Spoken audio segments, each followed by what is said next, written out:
Hi there, welcome back to Most Garage. So today's episode is going to be a short one, just a quick update on where the car stands. So a few things.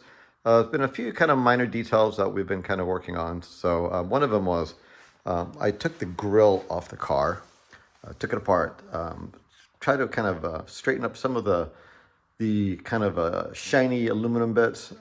It came out better than it was before, but it's not perfect. This is the original 1970 grill, and it definitely has had a couple little dings. Unfortunately, those dings are beyond my expertise to resolve them. I did put what they affectionately call the fish mouth back in here. It looks kind of cool, so I like that.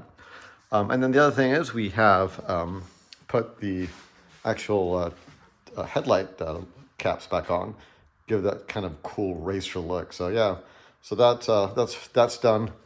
A couple of things I had to bleed the brakes. When I took it out for a test drive last time, they were a little spongy. So there was a little bit of air in the front brakes, so we took care of that. Also, at this point in time now, I can say that we have fresh brake fluid in the front and the back. I still have an issue with the parking brake. I think the cable is stretched. That goes from the parking brake mechanism to the back. You know, the rear brakes are new in the car, so that's not the issue. But I pretty much run out of adjustment and still don't really have parking brakes. So that's kind of on the list of squawks that I still have to resolve. So as far as the inside of the car, a couple things. First of all, I could not get my CarPlay to work. Actually, the CarPlay was running, but interesting enough, I could not get audio on my phone calls. And turns out what ends up happening is I have the speakers, I think I may have told you before, they're in the back of the car. You can see them back in there. Maybe. Okay, let's open up the door and check it out. The door is actually a little stiff too because of the new gaskets. Hold on.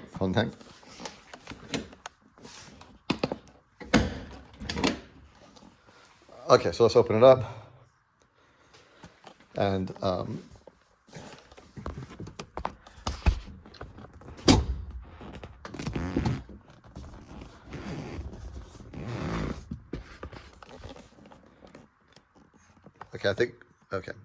I think I may have mentioned that I basically bought a couple of speakers, put them in the back. As the speakers were wired up in the radio, I had them as back speakers.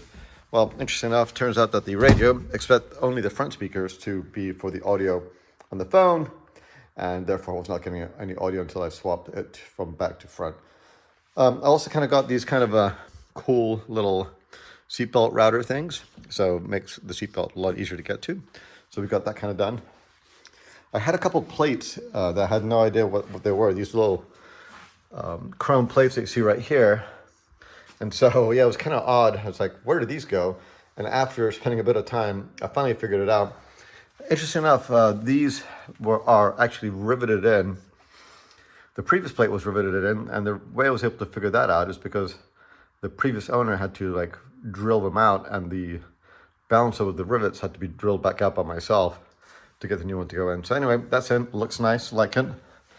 And then I think I may have mentioned this previously that we have kind of put I think we're going to go with this mat. This is the mat that came with the carpet kit. And I'm going to put it on the aluminum pan that was there before. So I did add a bit of weather stripping to it. You can see there. To try to eliminate some of the shake and the rattle. So we'll see, and we also kind of added a handle here, so it'd be easier to get to. Eventually, I'm going to most likely finalize this a little bit more by maybe putting some adhesive on it, so it kind of makes that permanent. We did put a couple of the last panels that came up. You can see right there, that came also was the side panel kit. It's a little annoying, but the rest of the stuff, as you can see there, there's definitely some panels missing. That is only available with the kit for the inner lining for the roof. So that's, I don't know, $600. I'm not sure about that. I may just leave this without the trim. It really doesn't look that bad. It kind of goes as the rest of the kind of painted car kit. So I may just, you can buy some vinyl to match this vinyl color here from Moss. I may just try to figure out the panels myself and go that route. So Other than that, the car does continue to rattle a bit. It's kind of a bit of a rattly car. Need to figure that out. Need to figure out the front bumpers, what I'm going to do. I'm still thinking about just getting the Sebring kind of a conversion and getting rid of the front bumper. We'll have to see where that stands. I also did just kind of give it a quick buffing on the hood, at least on this side. Most likely not easy to tell in the video, but it looks fairly decent over here.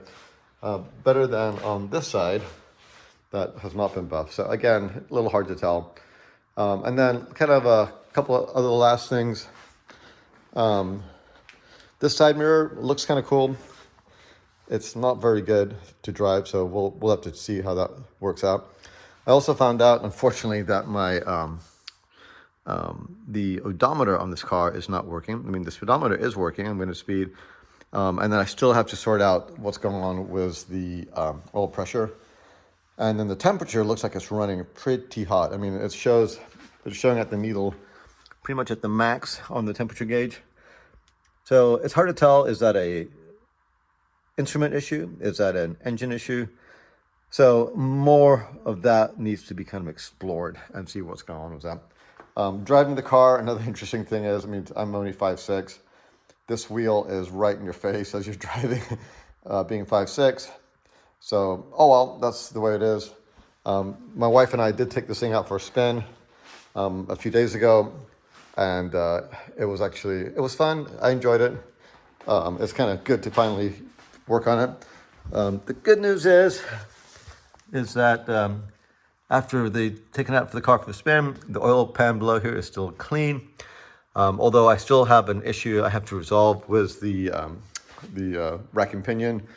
There seems to be some kind of a leak on that. So I did order a new gasket first. We'll see how it goes. So anyway, a quick video just to kind of wrap up the MG. This most likely will go silent for a bit. Right now, my wife and I are planning some adventures on our sailboat, Artemis.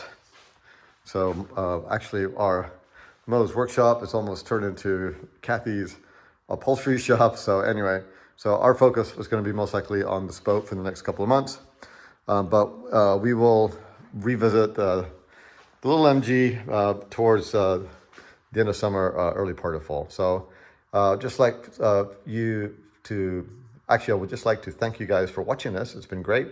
I hope you've enjoyed the journey that's gotten the car this far. And then hopefully I can post some stuff that maybe gets it to the point where we kind of dot the I's and cross the T's. Okay, great. Well, again, if you like this video and you've been enjoying watching this stuff, please subscribe to my channel and give me a big thumbs up down below. Take care now. See you soon. Bye-bye.